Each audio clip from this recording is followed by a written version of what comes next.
రాజకీయాల్లో ఒక రకమైనటువంటి నిజాయితీ ఉండాలి. పవన్ కళ్యాణ్ అనేటటువంటి వ్యక్తి పార్టీ పెట్టినప్పటి నుంచి ప్రశ్నించడానికి అని చెప్తూ ఆయన కేవలం చంద్రబాబు నాయుడికి కొమ్ము కాస్తా ఉన్నాడు కాబట్టి నువ్వు పార్టీ దేనికి పెట్టావు, ప్రశ్నించడానికను నీతి నిజాయితీ కట్టుబడతాను పార్టీ పెట్టి ఈరోజు ఎందుకు వైఆర్ ఆఫ్టర్ చంద్రబాబును ముఖ్యమంత్రిని చేయడం కోసం, చంద్రబాబుకు ఊడిగింపు చేయడం కోసం నువ్వు పార్టీ పెట్టాలా? అదేదో నేరుగా నువ్వు తెలుగుదేశం పార్టీలోనే జాయిన్ అవ్వచ్చు కదా.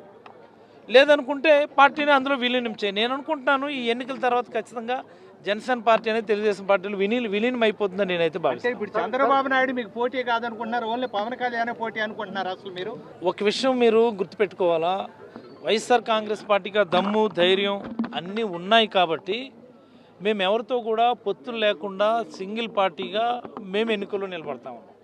మిగతా వాళ్ళందరికీ వైఎస్ఆర్ కాంగ్రెస్ పార్టీ అంటే భయం కాబట్టి, గెలవలేమన్నటువంటి వాళ్ళకి ఆందోళన కాబట్టి ఎలాగోలాగా ఏదోటి చేద్దాంలని చిన్న చిత్తగా దొరికినటువంటి అన్ని పార్టీలతో అలయన్స్ పెట్టుకొని వైఎస్ఆర్ కాంగ్రెస్ పార్టీని ఢీకొట్టడానికి వాళ్ళు ముందుకు వస్తూ ఉన్నారు. ఇప్పుడు చెప్పండి, భయం వైఎస్ఆర్ కాంగ్రెస్ పార్టీకా ప్రతిపక్ష పార్టీలకి? అంటే మీ ఎన్నికల వ్యూహాల్లో కేవలం ప్రతిపక్ష పార్టీ ప్రధానంగా తెలుగుదేశాన్ని వదిలి జనసేన మాట్లాడడం ద్వారా జనసేన అంటేనే భయంగా మీకు ఉందేమో అనేటువంటి అభిప్రాయం ఏర్పడుతుంది సమాజం. మేము భయపడితే మేము కూడా ఎవరో ఒకరితో సపోర్ట్ కావాలని అడిగేటాడు. మాకు భయం లేదు కాబట్టి మేము ఎప్పుడు సింగిల్గానే పోటీ చేస్తాం.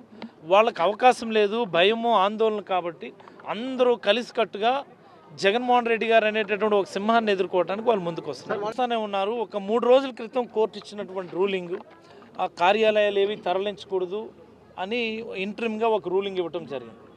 ఈ సందర్భంగా నేను ఉత్తరాంధ్రలో ఉన్నటువంటి విద్యావంతులకు కానీ, ఉత్తరాంధ్రలో ఉన్నటువంటి మేధావులకు కానీ, ఉత్తరాంధ్రలో ఉన్నటువంటి యువకులకు కానీ నేను అందరికీ ఒక విజ్ఞప్తి చేయదలుచుకున్నాను.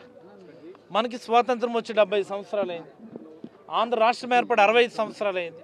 అనేకమైనటువంటి అభివృద్ధి కార్యక్రమాలు లేకపోతే సంక్షేమ కార్యక్రమాలు ఈ 6-7 దశాబ్దాల్లో ఈ రాష్ట్రంలో అవలంబించినాయి. ఇన్స్పైట్ ఆఫ్ ఆల్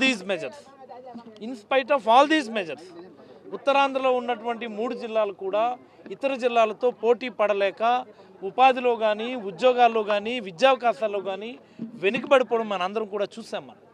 మరి దీనికి ఒక బలమైనటువంటి సమాధానం చెప్పాలి అంటే ఒక పెద్ద రాజకీయ నిర్ణయం జరిగితే తప్ప ఇది సాధ్యపడేది కాదు.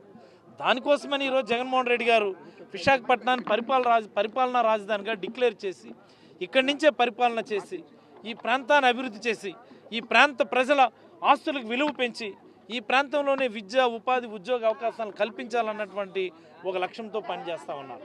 దానికి ప్రతిపక్షాలు ఏ మాదిరి కోర్టులకు వెళ్ళి ముందరకాలకు బంధమేసి ఆయన నిర్ణయాన్ని నిరంతరం వెనక్కి లాగేటటువంటి ప్రయత్నం చేస్తున్నారు. మనందరూ కూడా చూస్తూ ఉన్నాం. మీరందరూ ఒకసారి ఆలోచించండి, మీరందరూ ఒకసారి గ్రహించండి.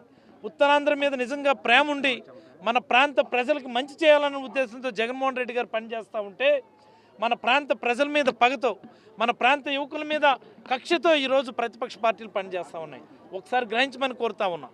ఒకసారి ఖచ్చితంగా చీఫ్ మినిస్టర్ ఆఫీస్ అయితే ఇక్కడికి అనుకున్న సమయానికి అయితే రావడం జరుగుతుందని మీకు అందరికైతే తెలియజేస్తాను. ఎవరు గెలుస్తారు, ఎవరు గెలవలేరు, ఎలా గెలవాలన్నటువంటి వ్యూహాలతో